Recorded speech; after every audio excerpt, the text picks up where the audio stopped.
आई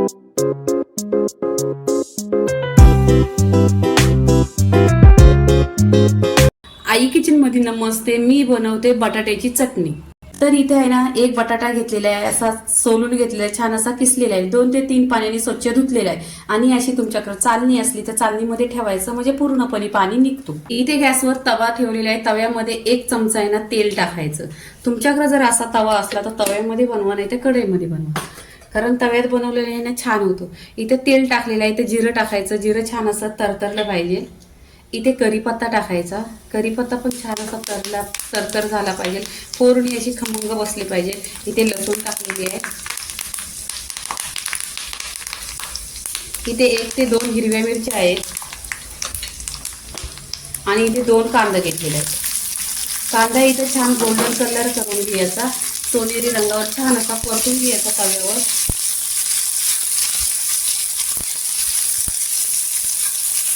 कांदा तेलावर परतून छान असा गोल्डन कलर झालेला आहे.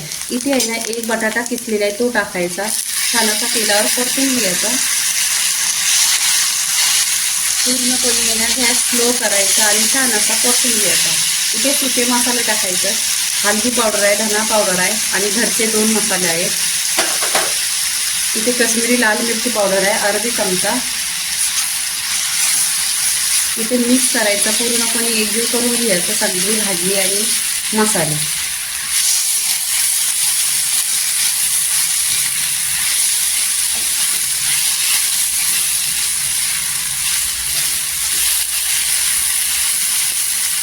इथे शेंगदाण्याचा कूट आहे 2 चमचा. शेंगदाणा आहे ना भाजून घेतलेले आहेत आणि मिक्सरला फिरवून घेतलेले आहेत. इथे चवीनुसार मीठ टाकायचं.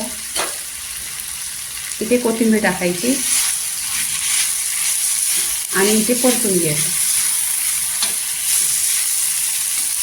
पूर्णपणे 10 मिनिटं छान असा तव्यावर आहे ना परतून घ्यायचा. गॅस स्लो करायचा, म्हणजे तव्याला आहे ना चिकटणार नाही आणि लागणार पण नाही.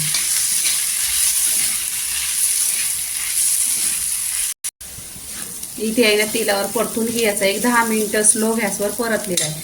इथे आहे ना अर्धा लिंबू पिळून टाकायचा. लिंबू पिळल्याने आहे ना तिखट आंबट छान अशी इथे चटणी होते.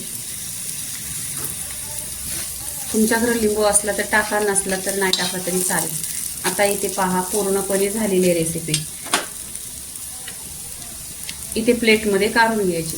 तर बटाट्याची चटणी बघा अशी बनते, एकदम छान आहे आणि टेस्टी आहे. बाजरीच्या भाकरीशी खा, 1 नंबर लागते. बटाट्याची चटणी पूर्णपणे झालेली आहे. लाईक करा, शेअर करा, सबस्क्राईब करा आणि नेहमीच खात राहा. धन्यवाद.